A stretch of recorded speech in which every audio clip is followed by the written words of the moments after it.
எண்ணாகம புத்தகம் 14வது அதிகாரம் அதனுடைய 36வது 37வது வார்த்தையில் நாம் இப்படி வாசிக்கிறோம்.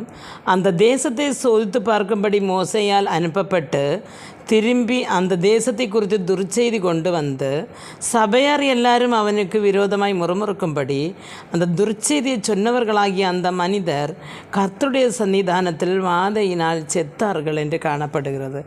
அருமையான தேவனுடைய பிள்ளைகளை, துர்ச்செய்தி சென்னவர்கள், தேவன் அனுப்பினவர்களில் துர்ச்செய்தி சென்னவர்கள் வாதையினால் செத்தார்கள் என்று காணப்படுகிறது.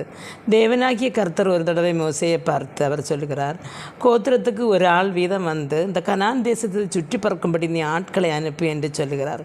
மோசையும் ஒவ்வொரு கோத்திரத்திலும் ஒவ்வொரு பேரை வைத்து 12 பேரை அனுப்புகிறார்.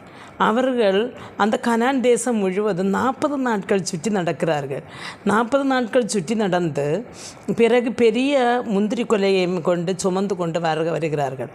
ஆனாலும் வந்து 10 பேர் என்ன சொல்கிறான்னு சொன்னால், அந்த இடத்துல தேசம் நன்றாக தான் இருக்கிறது, ஆனால் அங்கே மல்யுத்தம் செய்கிறவர்கள் உண்டு, மல்லர்கள் உண்டு. அப்போ அவர்களை மேற்கொள்வதோ அவர்களுடைய இடையில் வாழ்வதோ கடினமான காரியம், நமக்கு அங்கே வாழ முடியாது, போக முடியாது அப்படி என்று சொல்லுகிறார்கள்.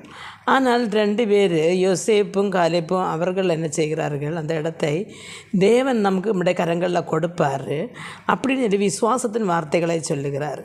அருமையான தேவனுடைய பிள்ளைகளை, அந்த 10 வாதைகள் அனுப்பினதிலிருந்து எகிப்தியருக்கும் இஸ்ரவேலருக்கும் வித்தியாசத்தை உண்டு பண்ணி அங்கிருந்து அழைத்தனுப்பி வந்து அந்த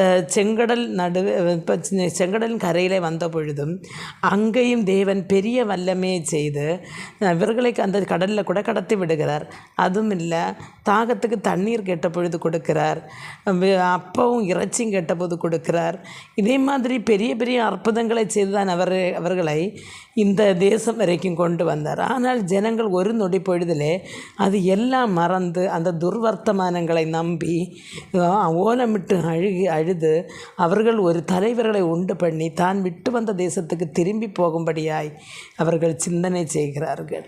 அருமையான தேவனுடைய பிள்ளைகளை, நம்முடைய வாழ்க்கையில் இப்படி தான் கர்த்தர் எவ்வளவோ நன்மைகள் செய்தாலும் கடைசியாக ஏதாவது ஒரு காரியம் நம்முடைய முன்பில் கேள்விக்குறியாக நிற்கும் பொழுது கடந்து வந்த பாதைகளையும் கர்த்தர் சுமந்து கொண்டு வந்ததையும் எல்லாம் மறந்துவிட்டு கர்த்தருடைய சமூகத்தில் முறுமுறுக்கவும் அவருடைய பாதத்தை விட்டு பின்வாங்கி போகிறவர்களாகவும் ஆராதனை விட்டு பின்வாங்கி போகிறவர்களாகவும் மனிதர்கள் இருந்து கொண்டிருக்கிறார்கள். ஆனால் இந்த வசனத்திலே 37வது வார்த்தையில் வாசிக்கும்போது அங்கு காணப்படுகிறது என்னவென்று சொன்னால், சபையர் எல்லாரும் அவனுக்கு விரோதமாய் முறுமுறுக்கும்படி அந்த துர்ச்செய்தியை சொன்னவர்களாகிய அந்த மனிதர் கர்த்தருடைய சந்நிதியில் வாதையினால் செத்து போனார்கள் என்று காணப்படுகிறது. அப்போ மோசையிடம் ஆட்களை அனுப்ப சொன்னது தேவன். அப்போ அந்த மோசைக்கு விரோதமாக ஜனங்கள் முறுமுறுத்தார்கள். ஆனால் கர்த்தர் அவர்களை வாதையினால் கொண்டு போட்டார்.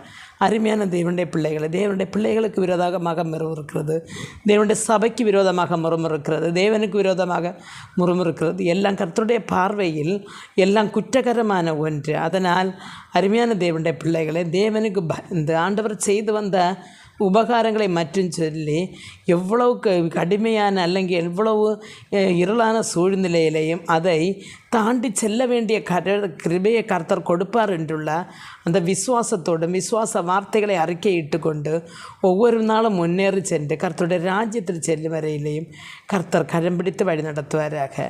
ஆமென்.